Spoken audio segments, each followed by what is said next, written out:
ऐसे काहे देख रहे हो? जैसे पहली बार देख रहे हो। अब हमका ऐसे मत देखो, हमका शर्म आती है। हम तो चाहते ही है कि तुम शर्माओ और हम तुम्हें जिंदगी भर ऐसे ही देखते रहे। अरे हल्के काहे झुकाती हो? नजरें मिलाओ ना। आजो, तुम्हारी आंखें बहुत ही सुंदर है। अगर हम भी भोला की लुगाई की तरह महंगे होते तो नजरें मिला पाते? तब भी मिला पाते। कैसे? ऐसे।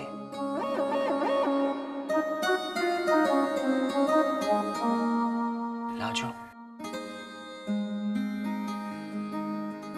करीब आओ ना। सॉरी मैंने आपको डिस्टर्ब किया। तुम अंदर कैसे आए? दरवाजे से। राजू भैया, बत्सला दीदी के कहने पर मैं अपने बापूजी के पास गया तो उन्होंने मुझे मारना शुरू कर दिया और अब मेरे पीछे शिकारी की तरह पड़े हुए हैं। देखिए, मुझे यहाँ छुपने दीजिए प्लीज। अगर इस बार उन्होंने मुझे पकड़ लिया तो मेरी जिंदा बॉडी का पोस्टमार्टम कर देंगे। प्लीज मुझे छुपने दीजिए। ए भाई हट, भेजो। हुआ काहे चिल्ला रहे हो भानु काका?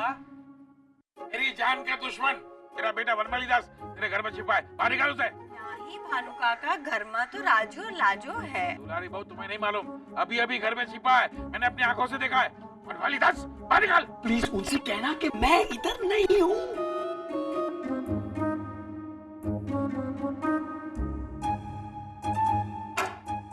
क्या हुआ भानु काका?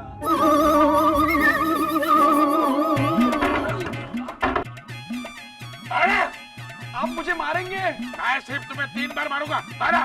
सिर्फ 2 मारना? अच्छा ठीक है, बाहर आओ। अरे भानु काका क्या कर? हाँ मगर आप लोगों की नींद खराब कर दी। आप लोग सो जाइए। हम तो सो जाएंगे लल्ला जी, लेकिन आप जागना।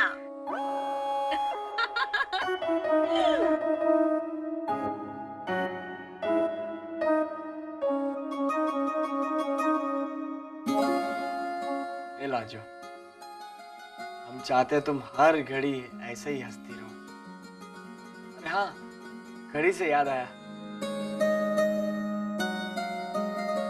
ये लो, ये तुम्हारे लिए। घड़ी? अलार्म वाली घड़ी है। जितने बजे भी उठना हो टाइम सेट कर दो, घंटी बजेगी, नींद उड़ जाएगी। ये हमने 5 बजे का अलार्म रखा है। सुबह 5 बजते ही घंटी बजेगी।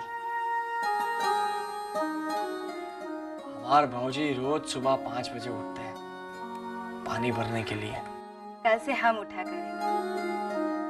5 बजे उठना है ना? हम सो जाए? अब बत्ती बुझा दीजिए। वैसे सुहाग रात पे लोग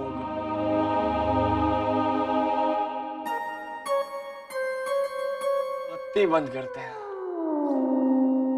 दुलारी भाभी! दुलारी भाभी! पंचू भैया! पंचू भैया! अरे आप ऐसे घबरा कर रही हैं? देखिए ना, ये मंगेशकर भैया का गुस्सा शांति नहीं हो रहा है, बढ़ता ही जा रहा है। इस बेचारी की जान लेने पर तुले हुए हैं और ये मच्छी काटने के कोयते से मारने जा रहे थे। आप प्लीज संगीता को कहीं पर छुपा दीजिए ना। संगीता, तुम एक काम करो, अंदर जाओ और मेरे कमरे में छुप जाओ। लेकिन मैं अंदर कैसे? अरे हम बोल रहे ना, छुप जाओ। मंगेशकर भाऊ यहाँ सुहाग रात के कमरे में ढूंढने नहीं आएंगे। लेकिन राजू, अरे हम यहाँ बाहर सो जाएंगे।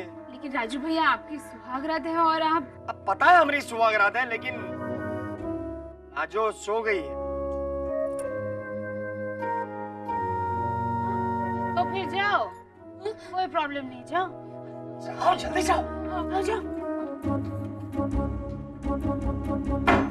लाजो सो गई? कोई बात नहीं दुलारी भाभी, राजू भैया ने आज सुहाग रात नहीं मनाई तो क्या हुआ? बढ़ने दो दूरिया, दूरिया बढ़ेगी तभी तो नजदीकियों में मजा आएगा।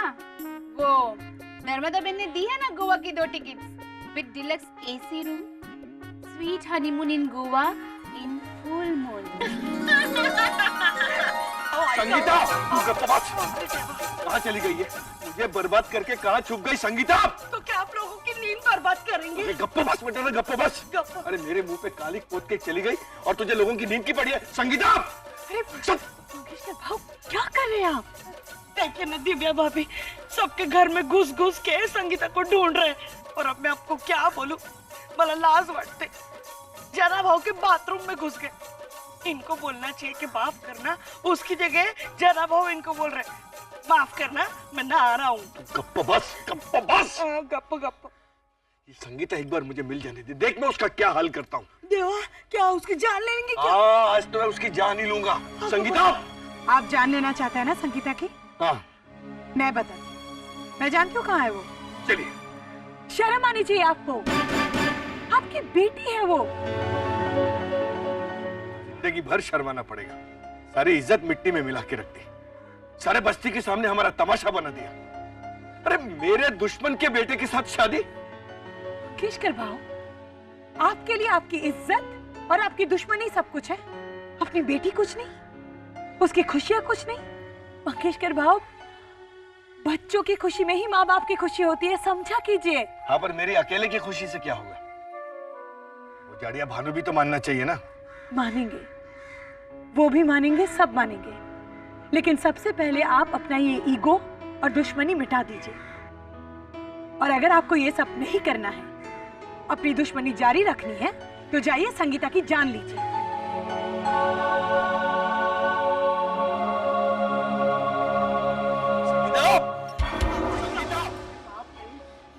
नहीं नहीं, 5 बज गए का? आप यहाँ? जी वो मैं राजू, संगीता के पिताजी बहुत गुस्से में हैं और उससे ढूंढ रहे हैं। आज रात संगीता हमारे कमरे में ही रहेगी। जी जी मैं यहाँ नीचे सो जाऊँ। अरे नहीं नहीं, नीचे नहीं, तुम लाजू के साथ सो जाओ, हम बाहर सो जाएंगे।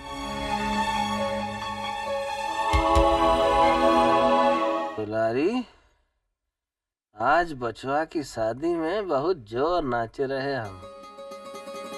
हैं? कितनी सेवा करती हो हमारी, तुम बहुत अच्छी लगती हो दुलारी। और जब घूंघट तान के रहती हो ना, तब तो बहुत ही प्यारी लगती हो। आज बचवा की सुहाग रात है, तो हमका अपनी सुहाग रात याद आ गई। याद है उस रात? भैया, अरे राजू,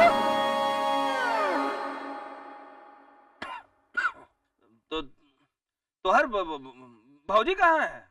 वो हमने उनको भी अंदर सोने भेज दिया। तो हमका बताया क्या चाहिए ना, बताना चाहिए था ना हमको। भैया हम आपसे कुछ कहना चाहते हैं। हाँ बोला। आप और भौजी अपना सामान बांध लीजिए। और तू हमका घर से बाहर निकाल रहा है? अरे हम तुमका पढ़ाए लिखाए इतना बड़ा किए, तोरा ब्याह कर दिया और तू हमका ये सलाह दे रहा है? अरे हमारा ये मतलब नहीं था। अरे क्या मतलब नहीं था? सीधा सीधा तो कह रहा कि सामान बांधो, निकलो यार। अरे नहीं भैया, हम तो ये कह रहे थे आप और भौजी अपना सामान बांध लीजिए और आप हमारे साथ गोवा चलिए। गोवा? अरे बचुआ, तुम लोगन के साथ हम वहाँ शोभा नहीं देंगे, समझा कर? देखो भैया, हमने भौजी से पहले ही बता दिया था, हम गोवा जाएंगे तो एक ही शर्त में, आप दोनों भी चलेंगे हमारे साथ। अरे नहीं, कितने साल से आप दोनों भी कहीं घूमने नहीं गए और हमने नर्मदा बहन को भी बता दिया है। अरे उन्होंने गोवा की 4 टिकटें दी है। बस अब हम आपकी एक नहीं सुनेंगे, आप गोवा चलेंगे, आपको हमारी कसम। देर हो गई, हमारी आंख लग गई, ये भी नहीं उठाए, हम पानी कैसे भरेंगे? बाप रे, तो इतना बड़ा लंबा लाइन है, पानी कैसे भरेंगे? हे भगवान। भौजी आप सो जाइए, हम पानी भर लेंगे, हम सबसे पहले हैं कतार में।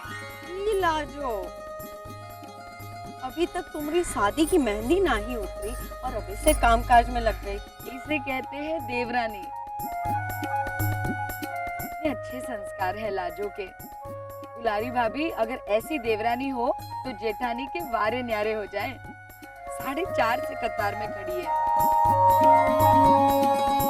लो, आज पानी भी टाइम पे आ गया। दुलारी भाभी हमेशा 5:15 बजे आता है, देखो आज तो 5 बजे ही आ गया। बड़े शुभ कदम है लाजो के।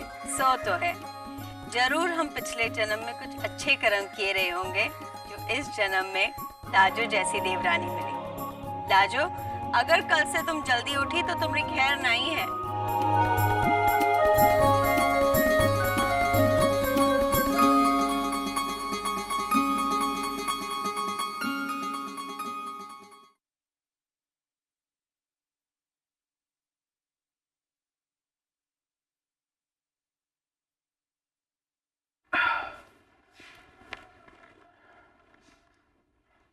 क्या बात है, अकेले अकेले में क्यों मुस्कुरा रहे हो? गौरव ने फिर से कोई बेवकूफी की? मैं मंगेशकर भाव और भानु काका के बारे में सोच रहा था। वो कैसे बच्चों की तरह झगड़ते हैं ना। झगड़ते तो है आदित्य, लेकिन इन दोनों में बहुत जल्दी सुलह होनी चाहिए, नहीं तो ये बेचारे वनमाली और संगीता शादी करके भी कुंवारी रह जाएंगे जिंदगी भर। I don't think so Divya. अगर उनके बीच सुलह भी हो जाए ना तो कुछ फर्क नहीं पड़ने वाला। हाँ, एक चीज जरूरी है, भानु काका संगीता को एक्सेप्ट करना चाहिए और मंगेशकर भाव वनमाड़ी को एक्सेप्ट करना चाहिए, तो ये प्यार की कश्ती नदी के पार हो सकती है। मैं तुम्हारी बात बिल्कुल नहीं समझी, तुम कहना क्या चाहते हो? देखो दिव्या, मंगेशकर भाव और भानु काका को तो साथ नहीं रहना है, लेकिन वनमाड़ी और संगीता को जिंदगी भर साथ रहना है। एक दूसरे के घर जाना है, रिश्ते बढ़ाने हैं, तो ये समझौता वहां होना चाहिए। पर ये सब होगा कैसे? मंगेशकर भाव वनमाली को ऐसे घूरते हैं जैसे कोई पुलिस वाला चोर को घूर रहा है। गुस्सा तो होंगे ही ना दिव्या, उसने उनकी बेटी को भगाकर शादी जो की है। लेकिन सवाल वो नहीं है दिव्या, सवाल ये है कि भानु काका और मंगेशकर भाव उन दोनों को एक्सेप्ट कैसे करेंगे। फिलहाल तो ये मुझे इम्पॉसिबल लग रहा है, क्योंकि भानु अंकल संगीता को देखकर ही दोबारा नहाने जाते हैं। आई नो दैट दिव्या, लेकिन संगीता और वनमाड़ी ये सब बदलने की कोशिश तो कर सकते हैं। पर कैसे? अगर संगीता भानु काका का और वनमाड़ी मंगेशकर भाव का दिल जीत ले तो ना, ये तो ही तो बहुत बड़ी बात है। और तुम्हें तो पता ही है, वनमाड़ी अगर मंगेशकर भाव के घर के बाजू में से भी गुजरता है ना, तो मंगेशकर भाव दरवाजा बंद कर देंगे। मुझे मालूम है दिव्या, लेकिन वनमाड़ी के लिए मंगेशकर भाव के घर के दरवाजे हमेशा के लिए बंद नहीं हुए। वनमाड़ी को और थोड़ी कोशिश करनी चाहिए। तुम एक काम करो, तुम नर्मदा बहन से कहकर सब लोगों को एक जगह इकट्ठा करो। मैं यही बात सब लोगों के सामने दोहराना चाहता हूं। अरे तू काहे बेवकूफों वाली बातें कर रहा है बबुआ? देखा, नर्मदा जी का आदेश है कि तुम लोग वहां चौराहे पे जाके मिलो। अगर हमने नर्मदा जी के आदेश का पालन नहीं किया ना, तो हमारा तो लॉन्ड्री बंद हो जाएगा। अरे इसमें लॉन्ड्री क्या बंद हो जाएगा? अरे बचुआ, तू वही तो नहीं समझता है, सबसे ज्यादा कपड़ा तो नर्मदा जी के वहीं से तो आता है। अब भाई नर्मदा जी तो सुबह का साड़ी शाम को पहनती नहीं है। अगर उन्होंने कपड़ा भेजे से इनकार कर दिया तो हम काहे पे इस्त्री करेंगे? अरे ऐसा कुछ नहीं होगा भैया, और आप बहाने मत बनाइए। अरे हम बहाना उन्हें नहीं बना रहा हूँ। ओ दिव्या जी भी हमारे पास आई थी, ओ भानु काका का छोकरा और वो मंगेशकर की छोकरिया, उनके शादी का बखेड़ा है, वो भी हमको सुलझाना है, तो मीटिंग में जाना पड़ेगा ना हमको। अच्छा, मतलब दिव्या जी ने आपके साथ अंग्रेजी में बात की और आप सब समझ भी गए? नहीं, पूरा अंग्रेजी में नहीं कही थी वो, हमको 2 बार सिर्फ कम कम ऐसा उन्होंने कहा था, तो हम समझ गए कि हमारा जाना जरूरी है। अच्छा, तो मुद्दा का बात ये है बचुआ कि हमारा जाना बहुत ही जरूरी है। मुद्दा का बात ये है कि आप हमारे साथ गोवा चलेंगे बस। अगर आप हमारे साथ गोवा नहीं चलेंगे ना, तो हमारा हनीमून कैंसिल। अरे बचुआ काहे जिद कर रहा है? हमारा मीटिंग में जाना बहुत जरूरी है। अरे भैया, आप यहाँ के कॉर्पोरेटर थोड़े ही है, जो आप नहीं जाएंगे तो मीटिंग कैंसिल हो जाएगी। माफ करना आप लोगों को बीच में रोक रहा हूँ, मुझे थोड़ी जल्दी है ना, मेरे जाने के बाद आप लोग फिर से लड़ लेना। नहीं, ऐसा बात नहीं है। वो आपको ये गोवा की टिकट देने के लिए आया था। अरे वो जो पुराना था ना आपका पैकेज, वो मैंने कैंसिल करवा दिया है। ये जो नया एजेंट है बहुत अच्छा है, इसी ने आपकी वहाँ की होटल की बुकिंग भी करवाई है। Thank you very much. Mention not. लेकिन यादव, जाना जरूर। वहाँ पे गोवा के बीच पे ना बस ठंडी हवा चलती है। ठंडी? अरे नहीं भाई, अब हम कैसे जा सकता हूँ? तुमको तो पता है ना कि ठंडी हवा से हमको तुरंत सर्दी पकड़ लेता है। तो कोई बात नहीं भैया, हम 3-4 कंबल एक्स्ट्रा ले लेंगे, ठीक है? लेकिन आपको तो मैं गोवा ले ही जाऊंगा। हाँ हाँ जरूर जाना, मुझे भी वहां से 2-3 बोतल फैनी मंगानी है। अरे हमका नहीं पता है फैनी उनी कहाँ मिलता है। माफ करना, मेरे पास एक गाइड है। फैनी कहाँ मिलती है ये बताने के लिए? नहीं नहीं, गोवा घुमाने के लिए। लेकिन माफ करना, उसके पैसे मैं यही लेता हूँ। कैश मिले तो बेटर है। नहीं नहीं, गाइड हम वहां जाकर ले लेंगे। भैया जाइए, आप सामान पैक करिए। बचवा तू बहुत जिद्दी है, हाँ? तू नहीं मानेगा। हाँ हाँ नहीं मानेगा, जाओ जाओ सामान पैक करो। देखा, मना लिया ना मैंने।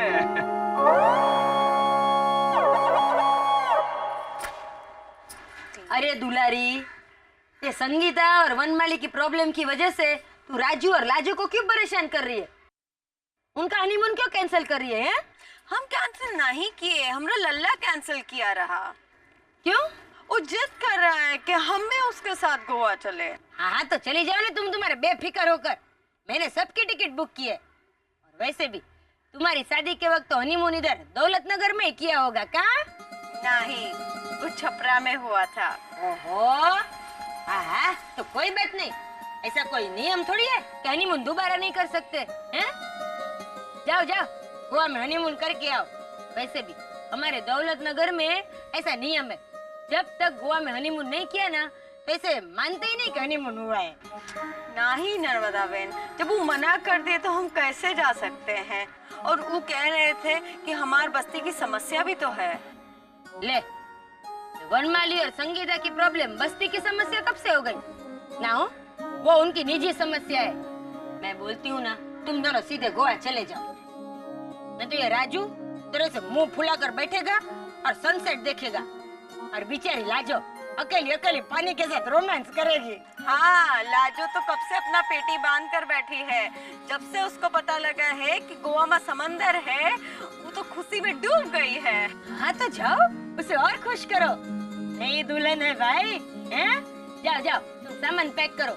हम इधर ये वनमाली और संगीता का संसार सेटल करते हैं, और तू उधर जाकर राजू और लाजो का हनीमून सेट कर। जा यार।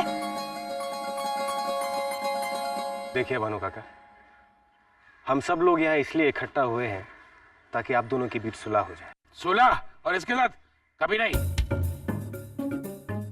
ऊपर से भगवान उतर के आएगा ना, फिर भी इसके साथ सुलह नहीं होगी। चलिए सुलह ना सही, समझौता तो हो सकता है। समझौता? इस कटिंग चाय वाले वेजिटेरियन के साथ? अरे इसे देखता हूँ तो मेरे दिमाग में बुखार चढ़ने लगता है। और तुम्हारी सूरत देखता हूँ ना, 108 मंत्र पढ़ते पढ़ते पता नहीं ये मच्छी वाला कहाँ से आ गया यहाँ पर। अरे तो चुप रहना भाई। तू चुप रहे। हाँ तो यहाँ कौन मरा जा रहा है तुम्हारे करने के लिए? चुप, कोई नहीं बोलेगा, सिर्फ आदित्य बोलेगा। और जो आदित्य को नहीं सुनेगा ना, मैं सबका भाड़ा 100 रुपए से बढ़ा दूंगी। क्या समझे? माफ करना, भाड़े की बात बीच में कैसे आ गई? भाड़ा क्यों बढ़ा रही हैं आप? ए फोकटचंद, खुद तो 1 रुपया देता नहीं। चुप कर। एक मिनट नर्मदा बहन, हम अपने मुद्दे से भटक रहे हैं। हाँ, इसीलिए तो बोल रही हूँ, कोई बीच में नहीं बोलेगा। जो बोलेगा ना, उसका भाड़ा बढ़ा दूंगी। अब तुम हेड बोलो। मेरा ये मानना है कि जब तक आप दोनों इन दोनों का रिश्ता सच्चे दिल से कबूल नहीं कर लेते, तब तक कुछ नहीं होने वाला। माफ करना आदित्य बहू, पर कैसे कैसे ये रिश्ता कबूल करें? इन लोगों ने हमको धोखा देकर शादी की है। हाँ, और बेशर्म होकर एक दूसरे को पील भी रहे हैं, देखिए। तो ठीक है, आप लोग यही चाहते हैं ना कि ये दोनों नहीं मिले? हाँ। ये आपका नहीं बल्कि मेरा भी यही मानना है।